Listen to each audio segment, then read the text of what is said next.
Magandang araw mga boss, magsa-sound check setup naman tayo gamit itong isang amplifier natin na si Tosondra BL800 saka isang equalizer, isang crossover at isang bass enhancer ng DXB Extreme Plus. Ngayong araw na ito mga boss ay isang amplifier lang yung gagamitin natin. Magto-two-way setup tayo mga boss. At ito pala yung gagamitin nating mixer. Ito yung bago nating processor mga boss na itong DXB Enhancer Extreme Plus na dagdag processor sa ating setup mga boss dito sa ating equalizer tsaka sa crossover. Kadalasan ginagamit ito sa bass enhancer mga boss. Gagamitin natin ito sa sub mga boss o sa ating low, itong bass enhancer nito. Stereo to mono yung gagawin natin mga boss dito sa ating connection. Yung mga naka-indicate pala dito sa ating DXB Enhancer Extreme Plus mga boss ay meron siyang low mix, tune, processor at saka high mix sa channel 1. Tatlong channel kasi itong Enhancer Extreme natin mga boss. Sa channel 2 naman mga boss, pareho lang din doon sa channel 1 yung mga naka-indicate niya sa channel 1 saka sa channel 2. Dito sa kanyang sub o sa sub out, ito yung nakalagay niya, may frequency siya sa sub saka sa kanyang gain sa low. Sa likod naman mga boss, ito yung mga naka-indicate niya, meron siyang sub out yan, saka sa channel 2 meron siyang output saka input, pareho din sa channel 1 input saka output yung nakalagay.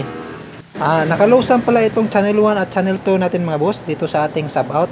Pwede nating mabago yung frequency ng ating sub out dito sa ating channel 1 at channel 2. Doon sa low mix at saka sa high mix na control knob. Punta tayo sa likod mga boss para sa ating connection. Una nating gagamitin na connector mga boss ay itong PL to XLR. Male yung XLR natin dyan mga boss. PL to male XLR. Dito sa ating main out ng ating mixer, dyan natin ilalagay yung PL kasi PL yung gamit ko dyan sa kanyang out. Yung kabilang dulo mga boss, yung XLR is yung mag-i-input siya dito sa ating equalizer.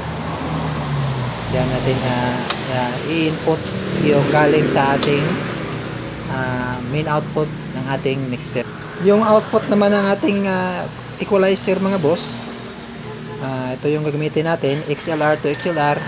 Yan yung output 1 tsaka yung output 2 ng ating equalizer is mag-input siya dito sa ating crossover. Yan, sa channel 1 galing channel 1 ng ating equalizer is papuntang channel 1 ng crossover, tsaka channel 2 ng equalizer is papunta doon sa channel 2 ng crossover. Yan na yung connection natin mga boss. Tapos yung output naman ng ating crossover mga boss is dito kukuha tayo sa low papuntang bass enhancer natin dito sa DXB bass enhancer, kasi gagamitin natin ito sa bass or sa bass enhancer yung DXB. Dito tayo kukuha ng output sa low ng ating crossover.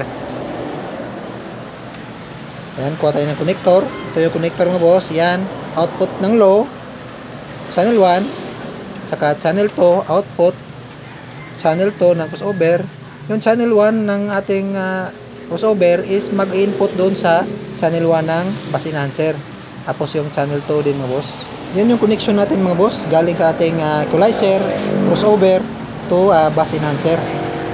Kung gusto nyo namang i-enhance mga boss yung mid o yung tweeter, dito kayo kumuha ng output sa mid at tweeter. Kung gusto nyo tweeter naman yung i-enhance nyo papuntang enhancer, is dito kayo kumuha ng output sa high papuntang enhancer natin o dito sa bass enhancer, kasi pwede siyang gamitin sa mid saka sa high kasi enhancer siya. Sa output naman ng ating enhancer mga boss o DXB bass enhancer is dito tayo kukuha ng sub sa sub out.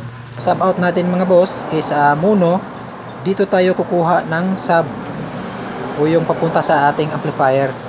Yan, mula sub out ng ating enhancer, yan yung papunta sa ating amplifier para sa sub.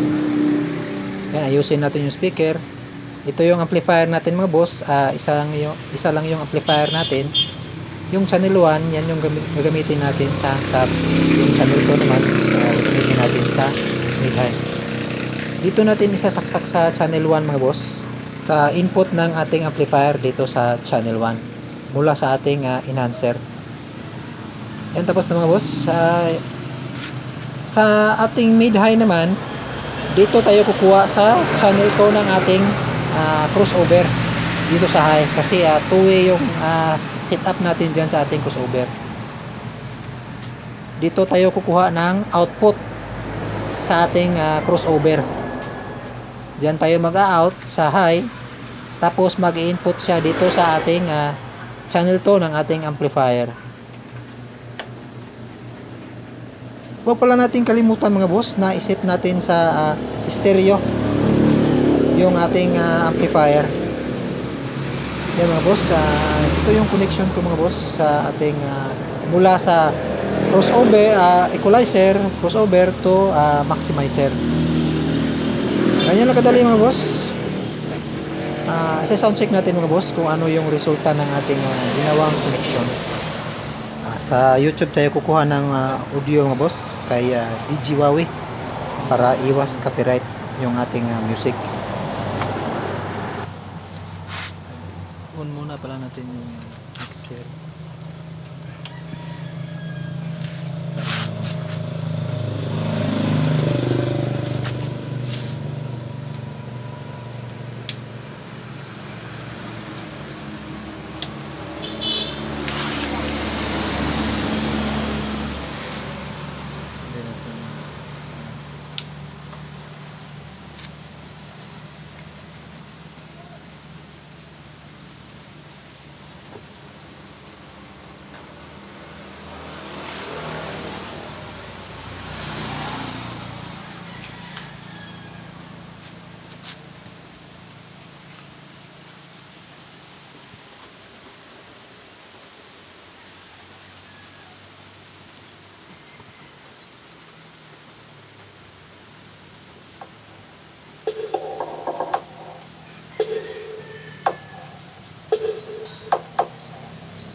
Mid high yung unang isa sound check natin mga boss.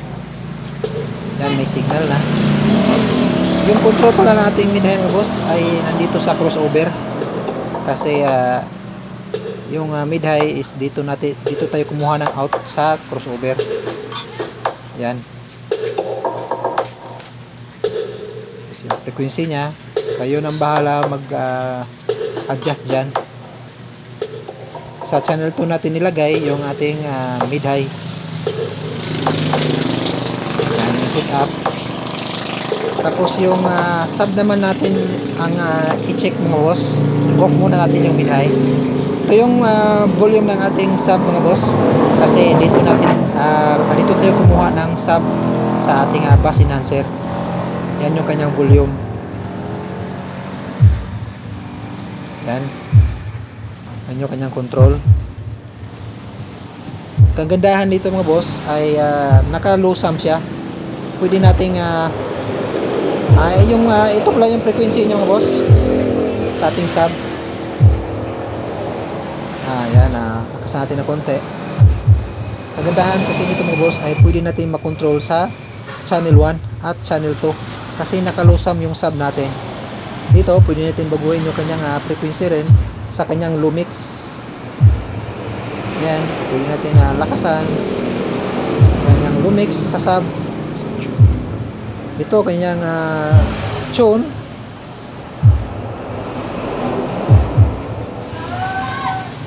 Sa kanyang processor.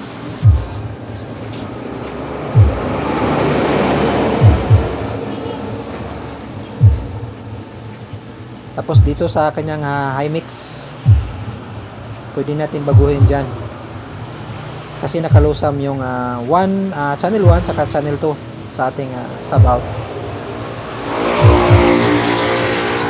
Hindi masyadong rinig yung ating sub mga boss kasi malapit tayo sa karsada. Pwede tayo gumamit ng headphone o headset para malinaw na marinig natin.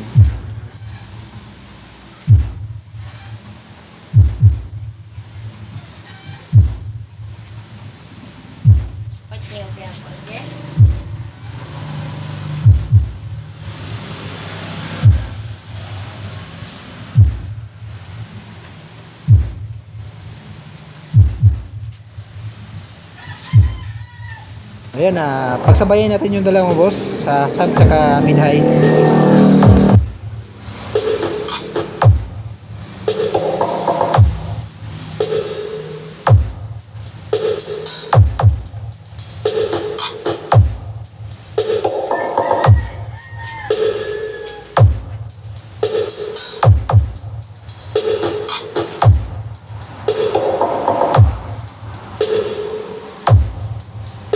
Pwede rin natin baguhin yung frequency ng ating sub mga boss dito sa ating crossover.